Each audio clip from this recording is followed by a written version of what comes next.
Hello, I'm Carey Anne Nadeau, founder of ODN, and we're back with Profiles in Risk, a podcast that enlightens the world of risk around you. Each episode, we explore insurance through the stories and experiences of the most influential thought leaders, product developers, and entrepreneurs modernizing the insurance industry. You can find more content at odnsure.com/thegolfcourse or show notes on insnerds.com. Enjoy this episode. Welcome back. This is Profiles in Risk with your host, Carey Anne Nadeau, the founder of ODN. I have a very special guest today, Miss Marvol Barnard, and I have been waiting for a month to get you on the phone. Marvol, welcome to the show. Thank you so much. I am totally excited about this, really excited. Oh, it's great. I just love bringing more voices into the podcast. And for those who don't know Marvol is actually, as of January 1st, is a very important position. She is going to be the incoming president of, and I'm going to get this right, the national president of the LPGA Teaching and Club Professionals. That's right. Yep. So today, on today's podcast, we're going to talk about something a little bit different than we normally do. We're going to talk about golf.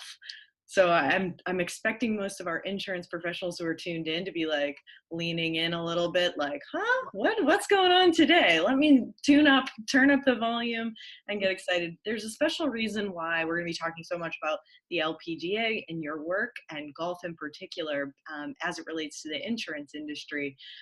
Open Data Nation, or ODN for short, has launched a new space on our website called odnsure.com/the golf course. And we named it the golf course specifically because we're a sort of new entrant to the market, a startup company that's trying to get into a very established space that feels like there's strong relationships and close network ties, business deals happening that we'd love to be a part of. And that we'd love to better understand the industry, but maybe need a more inclusive and inclusionary space to share some of our opinions and bring folks like Marvol into the fold who can share strategies that she's employed to also create sort of an inclusionary, special, safe space for women in particular on the golf course. So without further ado, I'm not going to take up any more airtime here. I want to kick it off to Marvol. Marvol, this sounds like a really cool title. One, I want to be the national president of the LPGA and Teaching and Club Professionals. It's a long, we need to acronym that. We call it the TNCP for short. So The it's easier to say. TNCP, yes. Okay, well, I might do that. The TNCP for short. Tell me a little bit about what this position entails. What is your duties as the incoming president? Well, I am so excited. This is like a dream come true, really. You know, I joined the LPGA in 2002 and was just in awe of everyone in the organization. Marvol, you joined as a golfer? Are you a pro golfer? Yeah, I was actually an amateur, and once you apply, you lose your amateur status. So, okay. So I applied, took some tests, playing ability tests, and then some schooling and so on. And we can talk about that later if you'd like. But cool. So I was just in awe of all of these women and of the leadership and the staff and the organization. And so to be elected national president now is so exciting. I'm just thrilled. I'm humbled and honored. It's really, really exciting. That's so awesome. Before you said that, I don't think it really clicked in my brain that it's an elected position. So your peers have elevated you to this role. That's correct. That must feel so meaningful. Yes, it does. And again, you know, like I said, it's humbling. You know, you're being entrusted with something and you're being handed an opportunity by your peers. And so I don't take that lightly at all. And my vice president and I, we ran as a team, and we just are so grateful for the opportunity. Oh, awesome. Well, I'm excited to hear more about your plans as well. So, just to back up a half step, would love to know a little bit more about the institution of the LPGA. Is it the same thing as the PGA, just for women? Could you maybe give us a little bit of background too on That's a great question. A great question. And a lot of people don't really know the differences. The PGA is the Professional Golf Association of America, predominantly male members, although in 1978 they allowed women to join. Which seems pretty recent, really. But so now I believe there's around 800 to 1,000 women and 27,000 men. So, or out of 27,000 people in the organization. So, a really big organization. They run a lot of the big championships. They own the Ryder Cup, and so they're super visible in the industry. The LPGA is the Ladies Professional Golf Association, and it was founded by some really amazing women. It's all women, Ladies Professional Golf Association, and in the teaching side, of course, everyone knows about the tour. We've got, past superstars like Nancy Lopez that everyone knows about, and in the current crop of players is just fantastic. We've got Lexi Thompson, who's just one of the American rock stars, and Lydia Ko and Michelle Wee, and a bunch of those guys. So we've all heard of them. So that's the tour side. And then the teaching side is where I come in. It's a group of LPGA teachers who go through a pretty rigorous training education program. And once you graduate, now you're a golf instructor and you're qualified to teach. And I will say that between the two programs, I'm in both. I'm a PGA member and an LPGA member. And the LPGA is very, very focused on teaching. Mm-hmm. And so when you go if you go somewhere and have a golf lesson, if you're in front of an LPGA instructor, she's gotten just industry leading instruction on how to teach you and how to make your experience positive and fabulous. That's awesome. Two things that inspired in my mind. My sister is an artist, and she has this t-shirt that says "Name 5 female artists." Mm-hmm. And so I really appreciate you calling out by name so that we can sort of celebritize some of these women who, if you don't watch the Golf Channel or you're not deeply plugged into golf, maybe it'd be hard to name 5 women golfers. I feel like that might be changing too. Do you feel like? Yes, I absolutely do. And that's why this is a very exciting time in our lives to be female, period, let alone in sport. And in the LPGA, it's just, we're right at the peak of the most attention being paid, the most inclusion, the most welcoming time in history. And I just want to make sure that we keep that ball rolling, always moving forward, because it's a tremendous opportunity. Yeah. So as part of your teaching position, then you're not only sort of instructing those, but trying to encourage more people to come out to the golf course that may never have swung a golf club before. Absolutely. And that's my, secret little plan is I try to hook them right away. Love it. Not to brag, but I just recently won the PGA's National Player Development Award for that. Brag away, Marvol. That's awesome. Congratulations. So it's for things like that. I create programs that entice them to come. And, in the old days, it was clinic at 3:00, $20. And so I do things like 9 and Wine, or Wine, Women, and Wedges, or is your driver driving you to drink? And then we go in and talk so long afterward, catchy little things that make people, they know it's going to be fun before they even come in the door. And then they do have fun, and pretty quick they're hooked. And so I started with a group of 8 beginners probably 6 years ago or 7 years ago. And now I have over almost 600 now on the mailing list for this group to come out and play golf. And they've set up their own programs at other courses. So my little programs have created growth really in our community and all over. So that's really awesome. It's fun. I just as I'm talking about it, I get all excited, about all the new things we can do and the things we are doing. So. Yeah, and the good ideas that'll come on Wine and Wedges night. That sounds like a lot of fun. That's so awesome. I mean, it strikes me that a little bit of effort at marketing to your audience goes a long way to make people feel included, welcome, excited, interested. Exactly. And it might just be switching up the names sometimes. Yeah, and that's just it. It's like, what are you saying to your audience? What message are you sending? And in the golf industry, so often you'll see an advertisement for a golf course that'll have a picture of a sand bunker and a lake. And so to a golfer, you think, oh my gosh, I don't want to go on the bunker or the lake. And then there's no pictures of people. So the whole point of golf is fun. It's very much about socializing with friends. And so our advertising doesn't match that. I think about Apple, how well they do with their marketing. They market the why and not the what. And so that's what I try to do too. That's awesome. Let's touch on that why. I think there's a lot of reasons you can golf. A nice walkout on a pleasantly manicured lawn is one of them. But what are some of the reasons why people come out to your events? Well, first of all, it's so much fun. Golf is, I just got an email just before this podcast, and one of my students who's working really hard at his game, and it was such an exciting email. He was telling me at first it didn't go well, and then all of a sudden it all clicked, and how exciting. And to me, that's my why. I love exciting people like that. I love giving them tools to go out and be successful at what they're doing.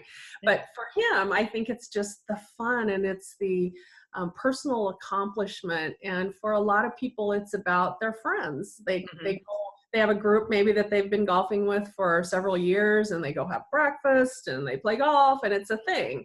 People that travel with golf.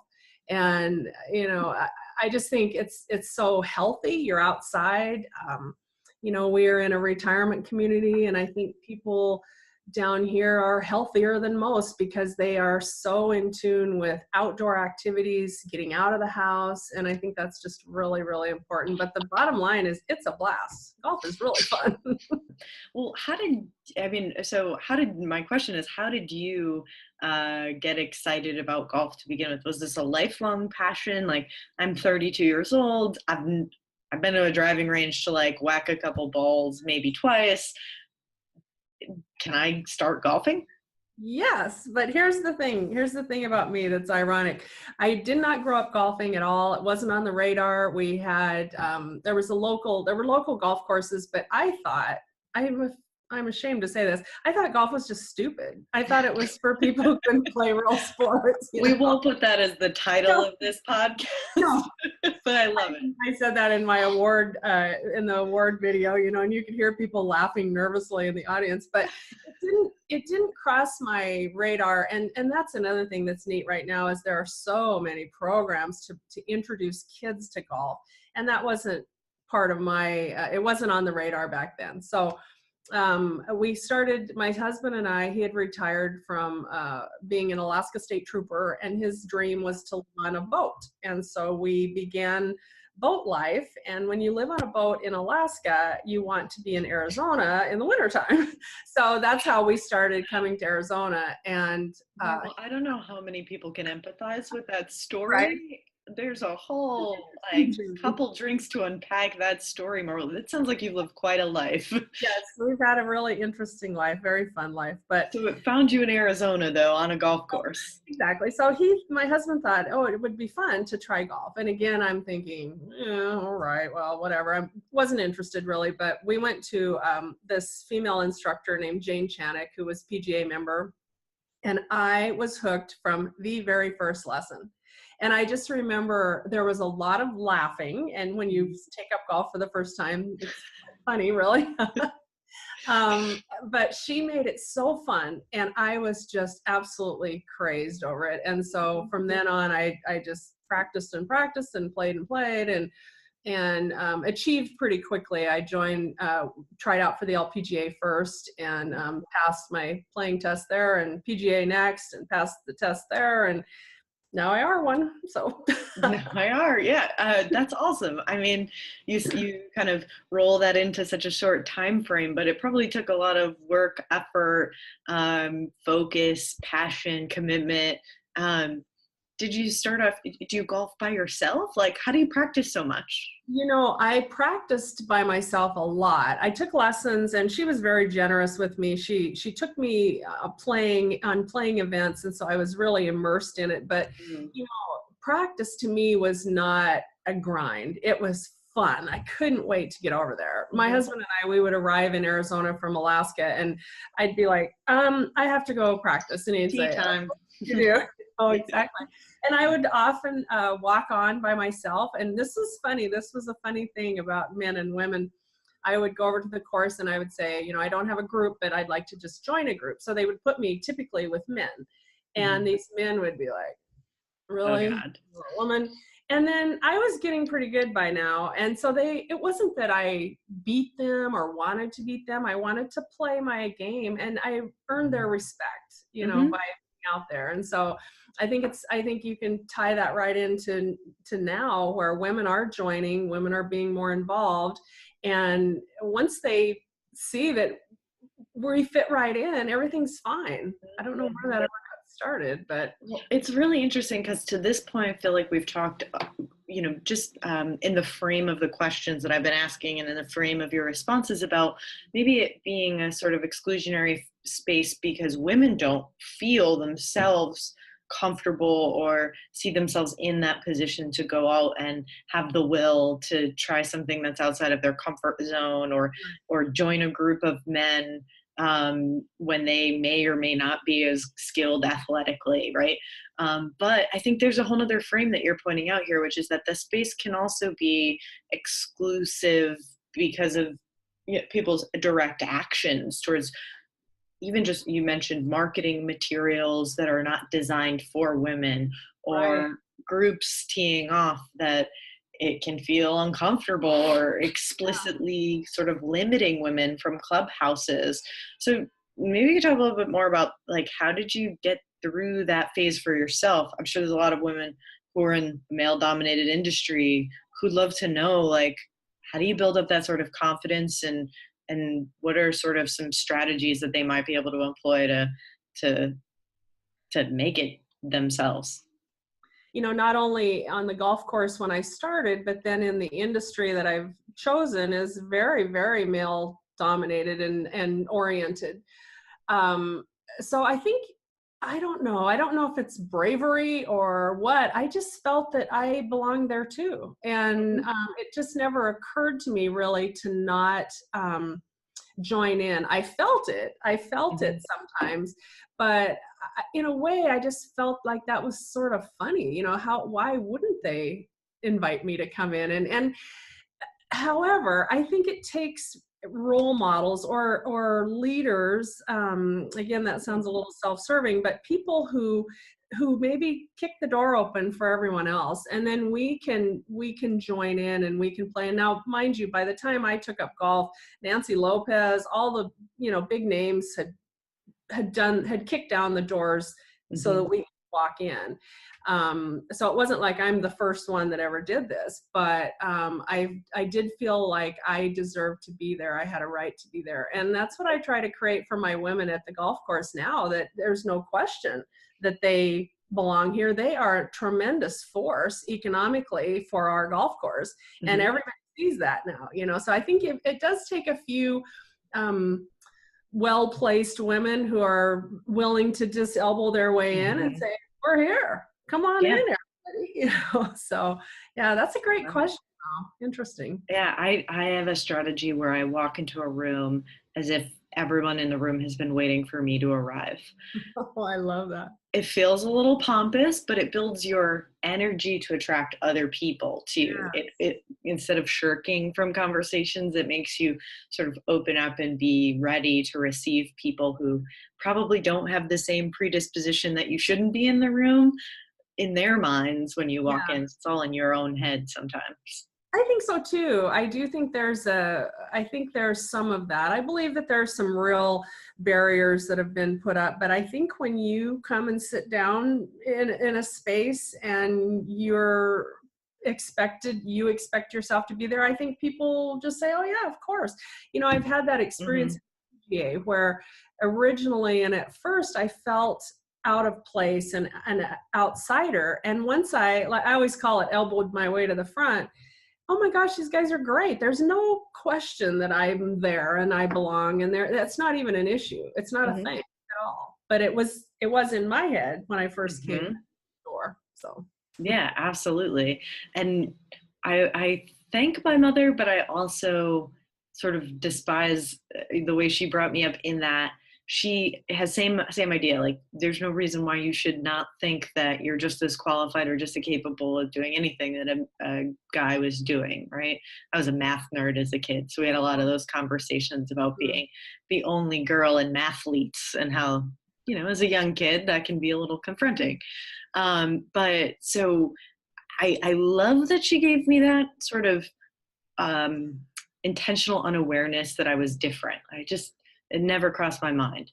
But at the same time, I think I was unprepared to deal with patriarchy when it smacked me in the face. yeah. Like, when it happened, I was like, what is this? Why is this? How do I deal with it? I felt unprepared with like almost zero strategies. And I see other women who are very bold, very confident in their response, and I just felt unprepared. You know, that's an excellent point too. I had a guy I was working with. The first step when I became a professional, I started working in the pro shop, and there was this pretty elderly guy, I'd worked in there forever.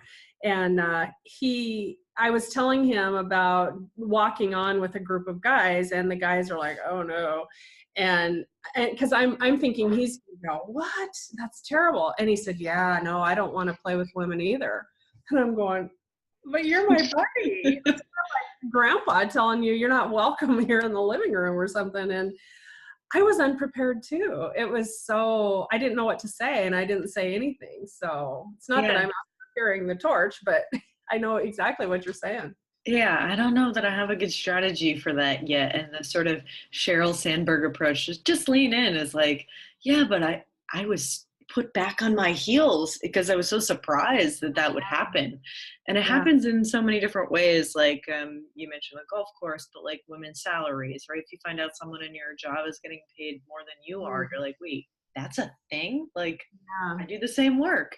You're sort of indignant in that moment. How did this happen to me? But not to get too far down that rabbit hole, I think the space you're building is much more inclusive of both women and men coming together and finding safe spaces sort of on their own.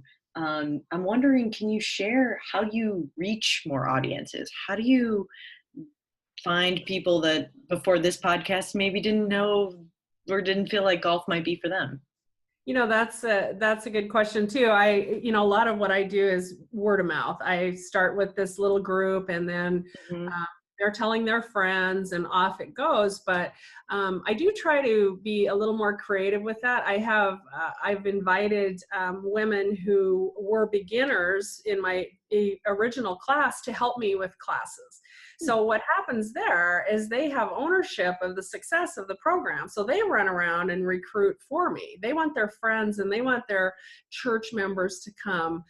There's I think it's a nationwide thing called Nextdoor, and it's a kind of an email program for neighborhoods here in Green Valley, Nextdoor Green Valley. And so I've started advertising on that space too. And for my programs, I'm getting a lot of people from that. I go to everything I can go to training wise. I get a lot of referrals from other professionals who have students maybe in the area or know someone, or their mom lives here. And then it just goes and goes. I think the word of mouth is obviously what we all hope for. It's free. So it's free. Yeah. And it's probably the most genuine too. I liked your example of how you sort of build almost field warriors to go out and sort of proselytize about how much fun it was for them in a very authentic way. That's probably something that folks looking to create more diverse groups, more inclusive programming in their own offices, right? You may have a team building event where only guys show up, or how do you bring more women into a boardroom or a conversation to get a variety of different perspectives before going out to market with a new product? more product targeted towards women without talking about to women first, right? That happens. So, oh my gosh, that's the big one. And that's how my whole thing got started. I was at a PGA meeting and there were probably 3 women, and of course we're all sitting next to each other, and 100 find men them from across the room. Oh, there she is. Let's sit together. And so the men were discussing, one of the big topics was, how do we get more women involved in golf? How do we get more women out playing? And they never asked us. Yeah. And I'm in the back going, I know, go on, and they never did. And so I'm driving home and I was actually mad about that. And I thought, I'm going to do something big in my market. And then that's what I did. So, sometimes I think you can't wait, although I know in the case of a board, you've got to be placed on the board first. But I mean, gosh, that's what's so ironic to me is there's conversation about inclusion and diversity, but how do you actually do it? Yeah. Right, exactly. But I love this plan of sort of deputizing tasks and then having that person take ownership, because you probably also see cream rise to the top, right? People that are really good at it, put more effort, put more enthusiasm, get better results than folks that are kind of like wishy-washy. And it might be a great way to promote folks or to identify talent. But I think in every industry, every business, when you have people advocating for you, like you said, that's very authentic. And these 2 ladies and I've brought on more now, they're telling the best story. They're telling the real story of what's happening from their perspective as new golfers who started with me, and now, my gosh, the world has opened up for them. Mm-hmm. But who better to tell that story than them? Yeah. It's a great thing we can take over to the work world. I think one of the big benefits that we talked about is relationship building on a golf course. Mm-hmm. So getting to know more people and having informal conversations. Sort of the golf course anecdotally is known as a place where business deals get done in the insurance industry. So I would love for you to talk about its role as not only maybe a healthy space or an inclusive space, but as a sort of networking space. Oh yeah. And that's, it's traditionally kind of been known as that for men. But I see that as almost the best thing about it is the relationships that form of all these groups. I can't even tell you how many friendships I've seen form, that these guys are friends for life. They travel mm-hmm. together, these women, their husbands have become friends. It's this huge network of people. And, I think about this in terms of business type relationships. Golf is the great equalizer. Golf doesn't care if you're the CEO or who you are, because you can still whiff a ball and not hit it and everybody laughs. And so everybody's in the same boat on the golf course. And I think that's what makes it such a great space for networking, is it's just, you're all there, you're all in the same situation, unless somebody's practiced a lot and played a lot. And even then, you're still all out there in the outdoors. So I think it's a fantastic place for that. The mm-hmm. best. And also, not only, you and I talked about this before, that not only networking to make business deals, but networking within your organization, and talk about team building. There's no better place, I don't think. Yeah, I'm curious on that, because I think as a new startup, right, or a company coming into a space trying to sell, right, there's an eagerness to make the sale, to make the pitch, to network for a purpose, to get to the sale or your end goal, whatever it may be. And I think, what I'm realizing as a young entrepreneur is it's actually more about relationship building. Yeah. It's about the sort of informal conversations that help us sort of build a bond with mm-hmm. one another. Yes. And I worry that, if a space like the golf course remains sort of a male-dominated, male-only space, and the work of Marvol doesn't see the success, that those sort of informal relationships, there's fewer spaces, or not very many spaces, to have those informal sort of interpersonal relationships outside of the office, where you don't have to talk about business. You could just talk about the weather and your vacation and your kids and your dog and enjoy the great outdoors. Right. What? A person in just as you're talking, it made me think of this. He's a financial advisor, and he's just hilarious. He's a great guy and so funny. I've known him for quite a while.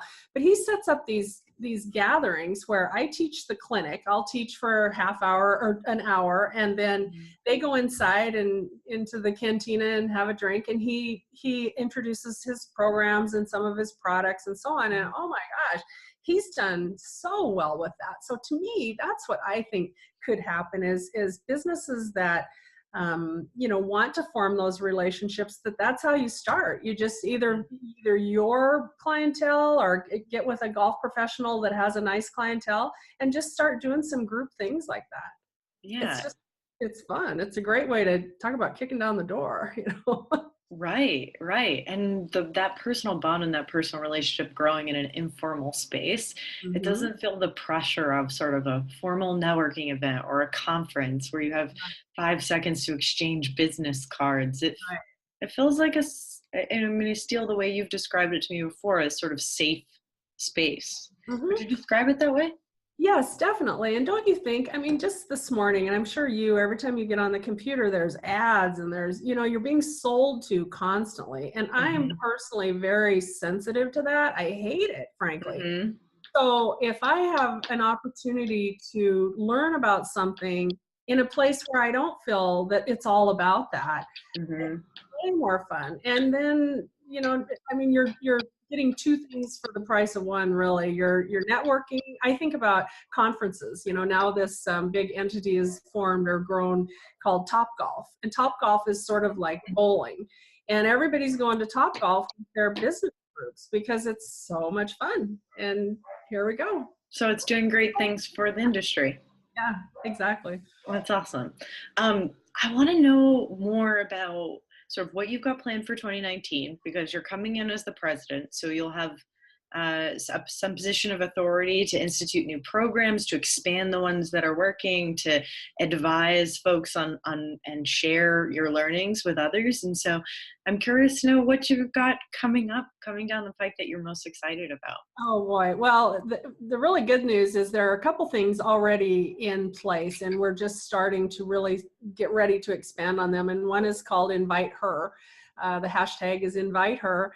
And it's an initiative that the LPGA, the PGA, USGA, all the GAs are working on right now, because they do understand the importance of having women involved, women playing, women in leadership, and so on. So Invite Her, I'm going to run a small one at my own golf course in early January. Whoops. Sorry, there's some sort of background noise. I don't know if my cat missed my neighbor's dog barking its head off. I could, but it's okay. You barely. All right. I could hear like a ticking, like something was rubbing on my mic. Yeah, so. I heard something there too. Okay, sorry. So let's start with Invite Her, and you're launching something in January. Yes. So the Invite Her program we're doing a big kickoff at the PGA show, and I'll be on the panel with Susie Whaley, who's the first female president of the PGA, which is huge. That's a huge, huge bit of news for women in the golf industry.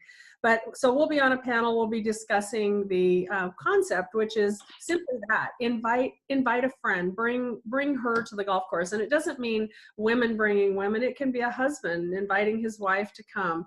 And sometimes that's a good thing. Sometimes they don't want that, but anyway, so that's a big initiative getting ready to roll out in the golf industry. So we're very excited about that. If we all follow in your footsteps, we're going to become better than our husbands, and our husbands are going to want to play with us because there you go. Exactly. Each time. But I think of couples who the husbands are so excited when the wife starts playing because, or partners that the other partner starts to play. And now it's something they can do together, and it's a lifetime sport. So within the industry, initiatives like Invite Her are coming. In my own business, I've got all kinds of ideas. I'm running a program. It's an on-course learning program. I think you do better when you're out there playing and learning. As national president, oh my gosh. I mean, we are excited because there's another program that started last year in the LPGA is Golf 101, which is what it says it is. But I think that our members within our organization, I think that needs marketed to ourselves better. I think that we need to market the why and not the what.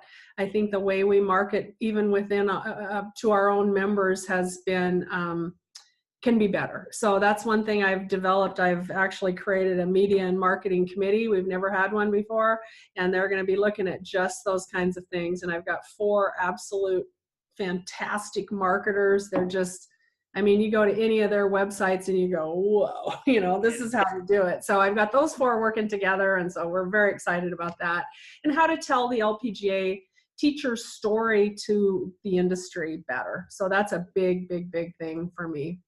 I love it. I think it's just something, and another takeaway for folks watching who are trying to make more diverse groups is a focus and attention about how you talk to people you want to include. So that's right. Vocabulary, titling things, right? Marketing things to those people. You'll note, actually, ODN's website, my company's website, we made an intentional choice to put women of authority, women who are businesswomen, as the feature images on our website. Pretty much 90% of any image on our website is a woman, because when I walk into executive boardrooms, I want people to believe that I am the CEO. I don't want them to believe that I'm just a marketing and advertising specialist or salesman coming in. I want them to believe that women can and should be in this space. So I think you're totally thoughtful and totally aligned on that front, on just making it more amenable and accessible, but then also setting the standard that it's totally normal. Well, and you know, you've touched on something extremely important. I think about Disneyland, for example. Disney, they're master marketers, just fantastic. Every time you see an ad or even a picture, you can picture yourself there. You know, you can just see yourself with your little daughter, and she's princess whoever, and you can see yourself on the ride and waves are splashing, and it's, you know, Disney just makes you see yourself in that picture. So that's what you've done by having a picture of women. They say I can see myself there. That's me. And I would share that same sentiment with the programs that you're running, to say, like, yeah, you know, I do need a little bit of exercise. I want to socialize with my friends, and a glass of wine would be nice at the end, I think. Exactly. And the health benefits of it, you know, because that's a thing nowadays. People are much more cognizant of that. And, you know, when you walk a golf course, if you are lucky to be at a golf course that you can walk, it's over 10,000 steps, and you're having fun, and there's wine after. So what is not to like about that? Got me hook, line, and sinker. You are a master marketer, Marvol. You just told me you were going to market to me, and then you hit me square the nail on the head. Fantastic. Well, Marvol, my last question for you today, which I think will hopefully leave the group with great inspiration for what's to come in 2019, is, if you're infinitely successful as president of the LPGA, what does the future look like? Tell us what is the penultimate dream for Marvol? Boy, that's another good question. You're so good at this. You know, it's to stay involved. It's to keep motivating, and to stay motivated myself. And this is such an opportunity for me to meet women who are not necessarily in the golf world. Like you and I have been connected by another amazing woman through golf, but now doors open, and we start, you start meeting other people. You start boy, the ideas just start flowing about how you can make all of our industries, all of our businesses successful. Oh, my heart starts pounding when I start talking about this stuff. Well, I think, you know, what would be cool, and for insurance carriers who want to underwrite some cool work for Marvol, would be to get startup companies as like a mixer, right? Like, get startup companies and their CEOs out golfing with, and pair them with CEOs of major insurance carriers or major financial institutions, right? Like, nobody golfed before, let's just say. Like, that would be a lot of fun and funny and just informal ways to break the ice between somebody who doesn't feel comfortable in the space and somebody who owns the space. So I think and then within our organization, we've got so many amazing women. I mean, there's a bunch of me out there, lots and lots of me's out there. And it'd be so nice. My dream is, at the end of my 3-year term, my first term, is to have connections made out there like this. So this can just grow, grow, grow. It's not just centered in Green Valley, Arizona. It's everywhere. That's my dream. Well, I don't think that phone call could be better timed. The cake has baked and it's time to take it out of the oven. Marvol, it's really been a pleasure to get to know you personally, and although we have yet to share time on the golf course, I'll definitely whiff a couple balls next time I'm out in Arizona. It was a pleasure, and for more information, we'll post some links to how to participate and where to go for more information about some of Marvol's programs that she mentioned on the show today. I love the hashtag invite her and golf 101 are things to look out for. And we wish you, Marvol, all of the success as a president in this position, and excited to hit the links soon. So thank you so much. This was fun. Thank you. Yeah, thanks for joining us. So again, this has been Carey Anne Nadeau, CEO and founder of ODN, on the latest episode of Profiles in Risk. We'll see you next time.